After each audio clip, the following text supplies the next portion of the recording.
looked it up, and it is a tent for the purpose of gathering. So I didn't get in trouble with my local pastor. I bought the tent, put it up not for rain, not for sun, but to make Charlotte's edifice her tabernacle as I used it in the invitation. So it begins with the invitation guest book in lots of signatures. Come on in and I'll invite you in. We're going to be virus free because of the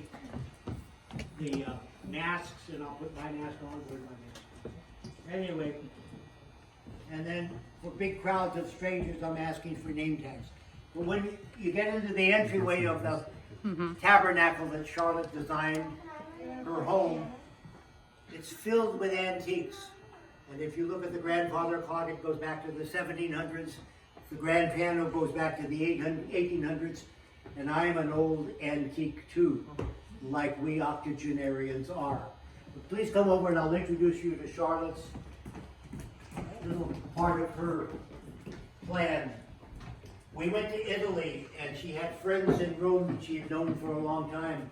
We visited in their home and we saw in the conversation, or learned in the conversation, that the woman, the wife, Ilsa Minganzani, owned a antique store in Rome. So Charlotte and I changed our itinerary, went to the antique store, and Charlotte found the glass antique urn, authenticated as 1820, belonging to Emperor Franz Joseph I and his wife Elizabeth, and it dates back to 1820 from their castle in Upper Belgium. So anyway, Charlotte bought it to become her resting place for her ashes, and we've had it, family has had it engraved with a medallion that is attached now to the urn for wherever it's going to be kept. But the medallion says Charlotte's maiden name and several names, birth date, date of death, and the direct quote, which is interesting because 15 years ago she began to write an autobiography. And 10 years ago she had it typed, and she would say to me with a twinkle in her eye, honey, you may not want to read this because there are some spots when I was younger where it was getting a little risque. So I've never read it. But after she died, I had to find information about Charlotte. So I read the last page, and the very last typed sentence on page 186 of her typed autobiography manuscript says this: I'm in a happy place, she's in a happy place, and I know she's in a happy place. And she knew it 10 years ago, and she knows it now. Come down here and I'll show you a little bit of the memorabilia. She loved to travel. I put most of the Italian stuff out on the table, and lots of pictures of family and activities, and you're welcome when we get finished with the little walkthrough. You're welcome, of course, to wander through the entire house, her tabernacle. I mean, everything has her thumbprint on it, as you know, her taste, her culture, her likes and dislikes, and whatever. Anyway, on these temporary panels, I've put the clubs that she was involved with. I thought this was meaningful. This was her billfold of pictures, and some of you will recognize you having been carried, and if she was in a social situation, she would show your pictures. Here's the family.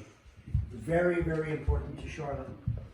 Then I tried to demonstrate, like the house and the tabernacle demonstrates to anybody, her tastes and her interior design business.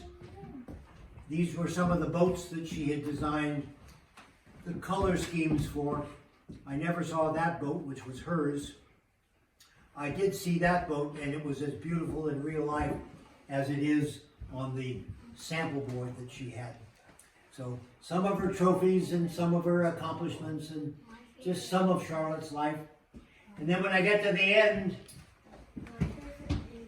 it just happened that we had a picture taken 2 months before Charlotte died, and that's her very last picture. And I tell her, and if you look right here, Lila, you'll see the chain that goes around her neck, and that had the little egg on it that opens up, and that's gonna be yours one of these days. Yes, you can surely see that. Wait, who's that? Well, that's Nana Wait, and Dick. who's gonna... Anyway, that is the end of the organized tour. Exactly 5 minutes as I promised. And the house is yours to wander through.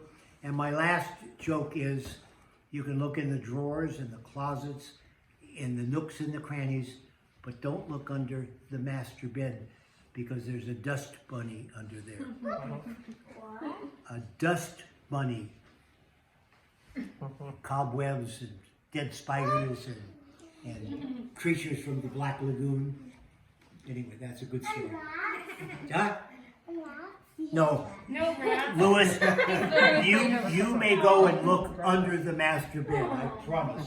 No. Thank you, everybody. Thank you. We don't know quite how to download it yet. It's somewhere in the cloud. You have the same middle name? But the plan is to get it onto a DVD, and then I'll take that TV that plays DVDs, portable, and take it to John, and then I'll send the DVD down to Kim in Los Angeles, or right wherever she is, Morongo Valley. You have the same middle name? Yes, but. What is your middle name? What's your middle name? What is it? Well, I'll show you. Come back here. Come back here. He thinks they're real dust bunnies. He's like, can we go see the dust bunny? Come here, this is not a real bunny, it's a joke. He starts those things, I thought there was like a real dust bunny. that would be funny if you put a little stuff on there. Earrings, that's not a big deal. The real name is Charlotte. Charlotte and Dick.